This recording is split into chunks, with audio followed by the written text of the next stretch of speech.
Assalamualaikum warahmatullahi wabarakatuh. Waalaikumsalam warahmatullahi wabarakatuh. Apa kabar ibu-ibu? Sehat. Alhamdulillahirrahmanirrahim. Puji syukur kehadiran Allah Subhanahu wa taala yang telah memberikan kesempatan kita kesehatan untuk bisa kembali berkumpul bersama di pertemuan kelompok kali ini. Sebelum kita memulai pertemuan kita kali ini, hendaknya kita mengucapkan Bismillahirrahmanirrahim. Sebelumnya saya sudah mengajarkan kepada ibu-ibu 13 sesi dan semuanya sudah memiliki bahan ajarnya ya Bu ya? Sudah. Ada yang sudah mengerjakan tugas. Kita juga sudah banyak bermain. Jadi saya akan mengulas sedikit tentang materi sebelumnya yang kita bahas di pertemuan sebelumnya. Apa ibu-ibu masih ingat? Masih penelantaran dan eksploitasi terhadap anak. Ya.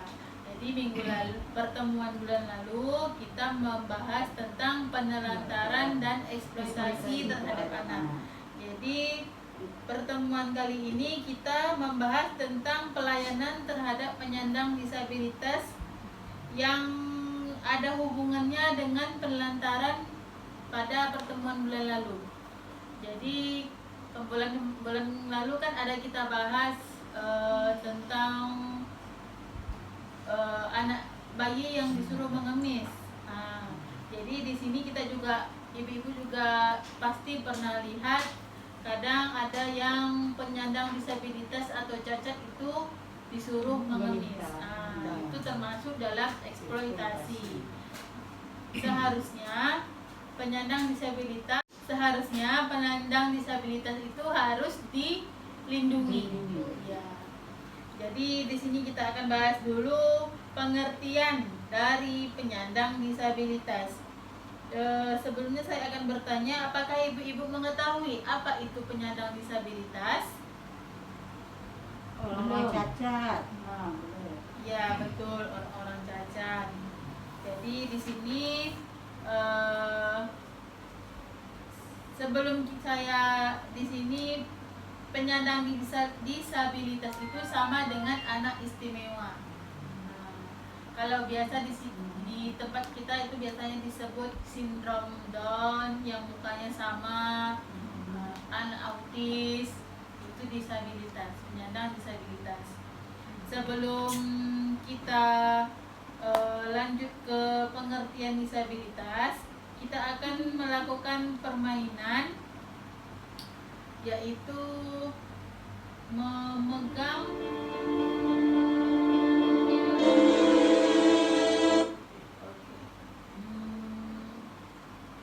diminta untuk berpasang-pasangan ya Bu. Ini bisa pas 2 pasang, adiknya di bawah juga nggak apa-apa. Untuk mengikat tangan dan mata, boleh mata pura-pura aja pejam, atau ini kan cuma satu tangan pura-pura ikat. Cara permainannya ini 2 peserta, 1 menjadi pasangan untuk menentukan siapa yang menjadi peserta 1 dan peserta 2. Fasilitator meminta peserta untuk diikat tangannya, peserta 1 untuk menutup mulutnya. Berarti 1 ikat tangan, 1 ikat tutup mulut. Jadi silakan berbagi tugas.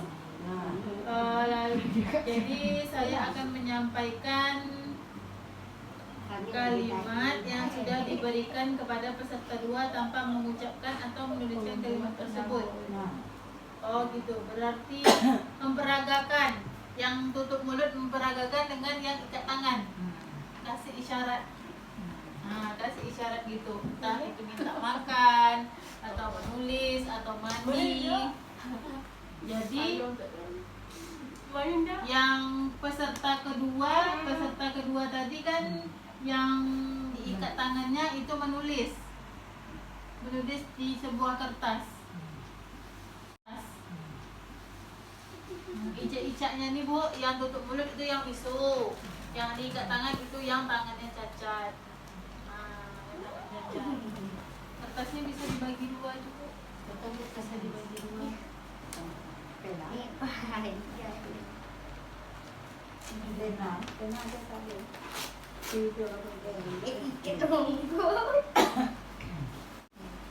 Icak-icak aja. Oke, bisa kita mulai? Ya. Jadi boleh kita mulai dari sama-sama lah. Bisa saya hitung. Adik serta satu tutup mulut. Ibu tutup mulut. Ini ikat tangan. Ibu Epi tutup mulut. Ini ikat tangan. Oke, kita mulai. Ya. Biar saya yang ini ya, yang menyampaikan kalimat. Boleh diucapkan meminta makan. Ya, boleh dicatat.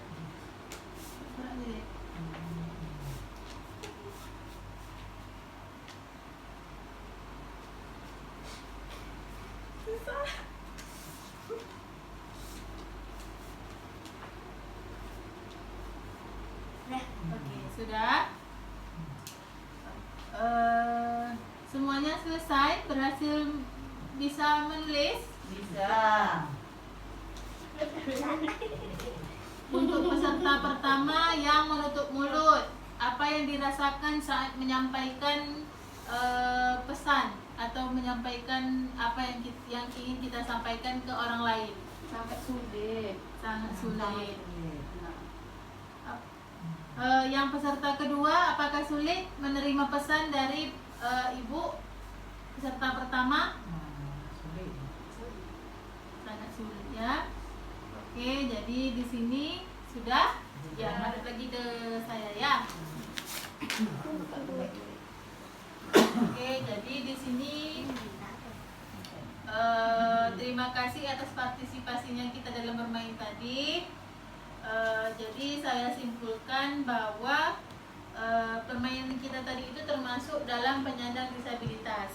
Penyandang disabilitas itu adalah setiap orang yang mengalami keterbatasan fisik, intelektual, mental, ataupun sensorik dalam jangka waktu yang lama dalam berinteraksi dengan lingkungan, dapat mengalami hambatan atau kesulitan untuk berpartisipasi secara penuh dan efektif dengan warga negara lainnya. Di sini Ibu bisa baca di flip chart halaman pertama ya di atas. Saya juga akan menekankan bahwa anak istimewa, penyandang disabilitas, penyandang cacat merupakan hal yang sama.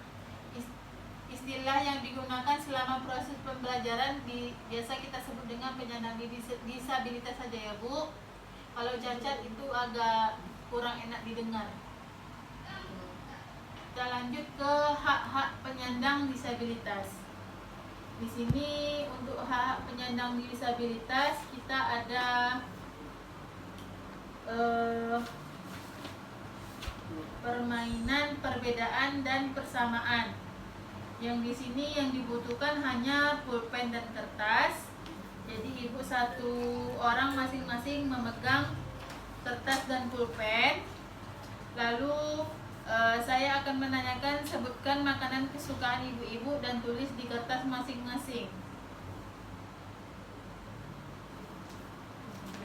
Ayo boleh ditulis Ibu. Pura-pura aja dulu itu.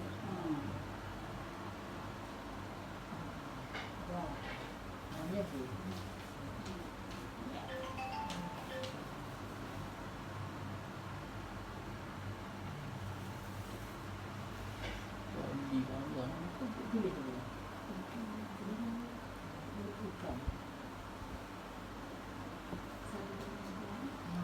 Oke, sudah. Apakah ada jawaban yang sama? Ada.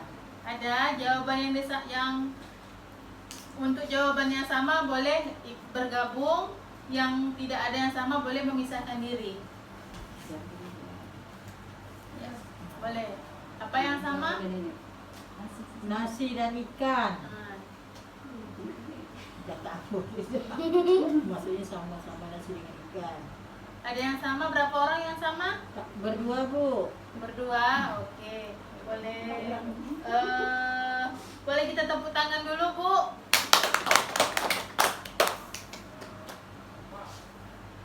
Jadi kita lanjut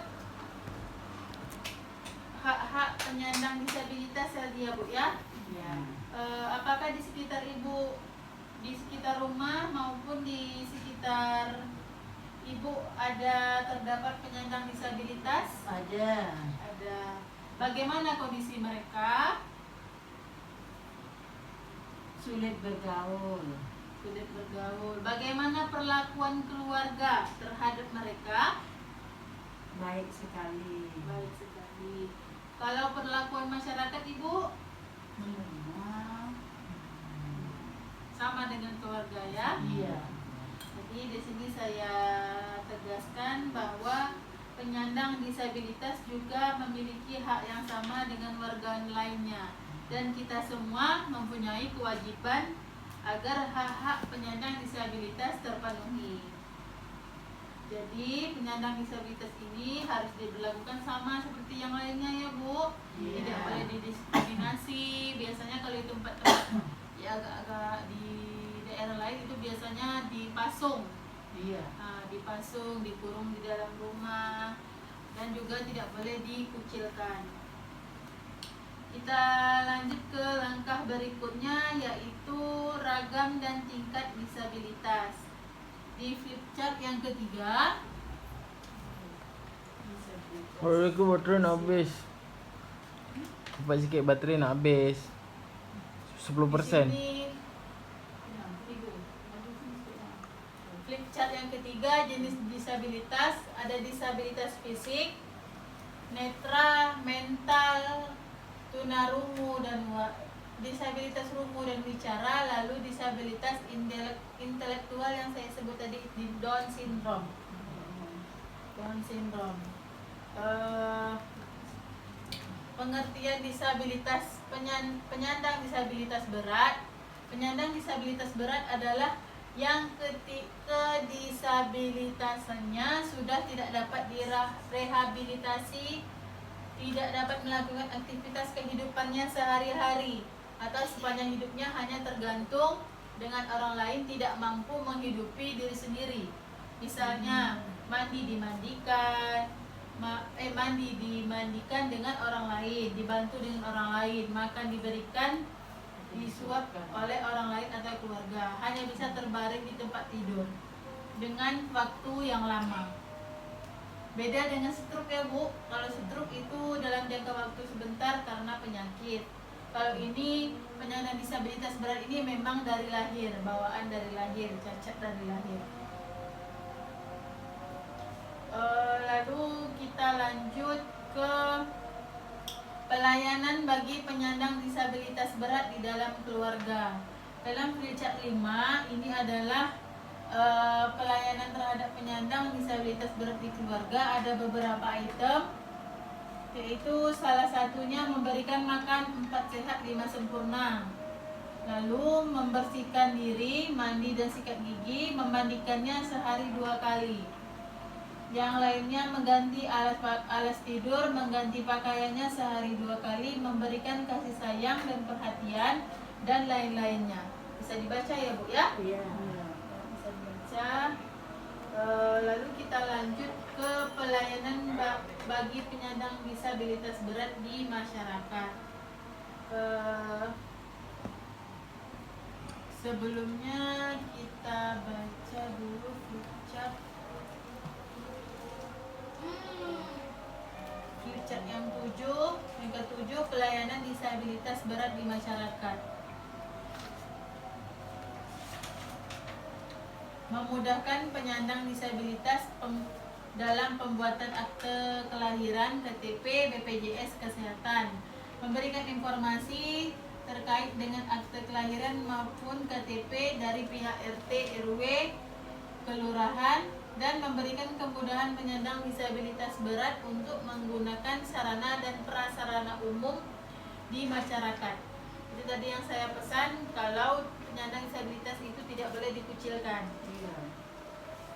Dari masjid, musola, gereja yang dapat dilalui oleh difabel, parkir tempat umum khusus difabel, pintu mudah dibuka dan ditutup dilalui oleh difabel, pembuatan ram, toilet khusus untuk difabel. Memberikan kesempatan bagi penyandang disabilitas untuk mengikuti kegiatan masyarakat di lingkungan, misalnya pentas seni, diajak arisan, diajak karang taruna, ataupun baksos lainnya. Lalu memberikan informasi jika terdapat keluarga dan penyandang disabilitas memerlukan informasi rujukan, misalnya ke dinas sosial, lembaga masyarakat, ataupun puskesmas.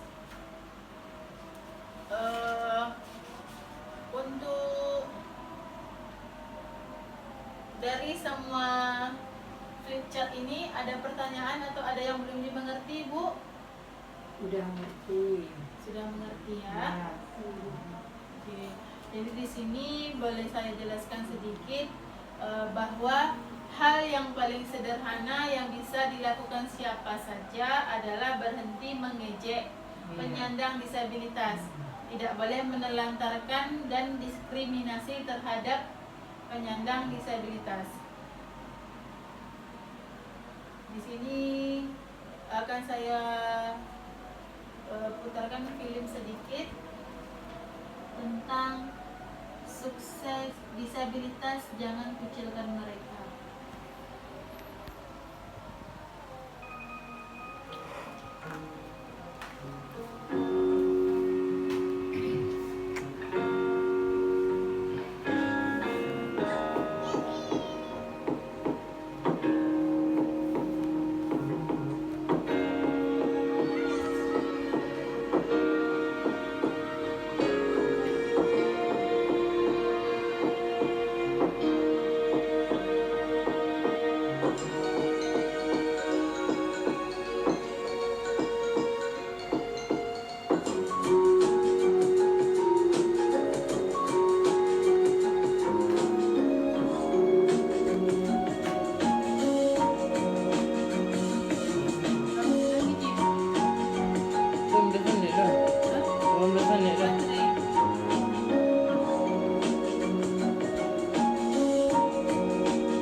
Apa yang ibu-ibu pahami dari film tersebut?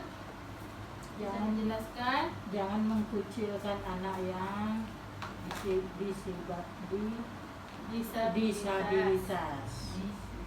Ini susah, Bu, Iya. disabilitas. Memperlakukan anak Iya. disabilitas sama dengan anak yang lain.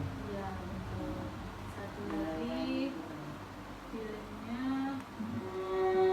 Sebentar, Bu.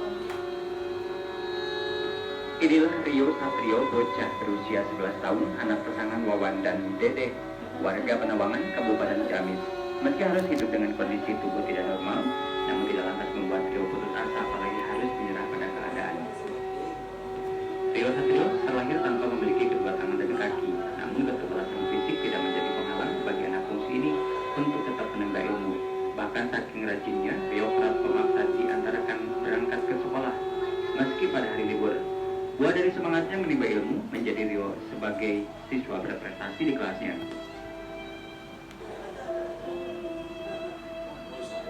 Karena tidak memiliki tangan, Rio terpaksa harus menggunakan mulut untuk menjepit pensil supaya bisa menulis dan menggambar. Namun uniknya, tulisan Rio terbilang rapi serta mudah dibaca.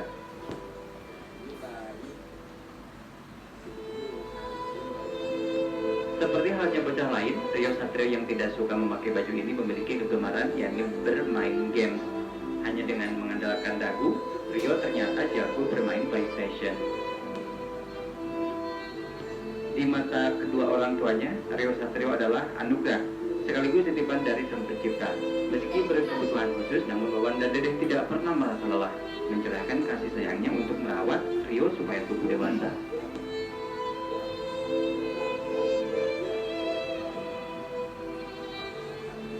Sejak dari lahirnya, Itu seperti ini. ya, dari kandungan gitu.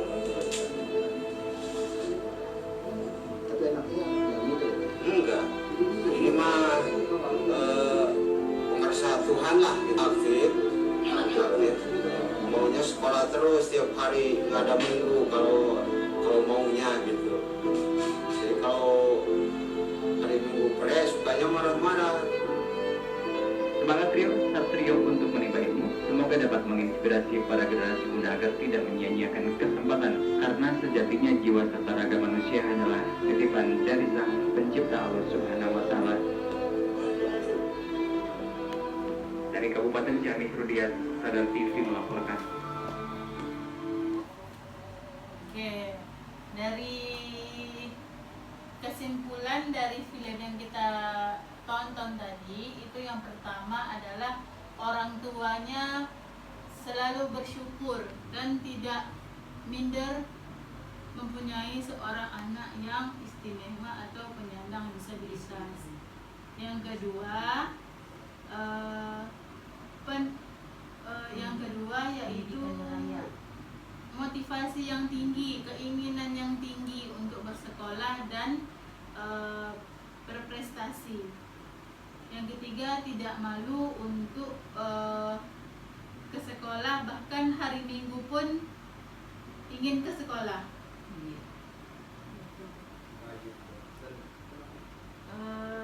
Dari ibu-ibu ada yang ingin menambahkan dari intisari dari film tersebut?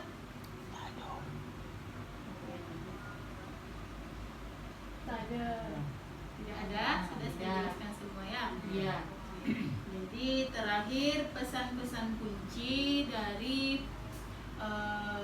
pertemuan kita kali ini tentang penyandang disabilitas, itu yang pertama adalah penyandang disabilitas merupakan bentuk keragaman manusia. Yang kedua, penyandang disabilitas juga warga negara yang harus dipenuhi hak-haknya. Yang ketiga yaitu penyandang disabilitas tidak boleh didiskriminasi atau dikucilkan. Ada yang masih belum paham? Ya, sudah paham. Sudah paham? Kalau sudah paham, boleh saya akhiri pertemuan kita kali ini dengan mengucapkan Alhamdulillahirabbil alamin. Semoga pertemuan kita kali ini mendapatkan manfaat dan syafaatnya. Amin. Mohon maaf bila ada salah kata. Saya undur diri dulu. Wassalamualaikum warahmatullahi wabarakatuh. Waalaikumsalam warahmatullahi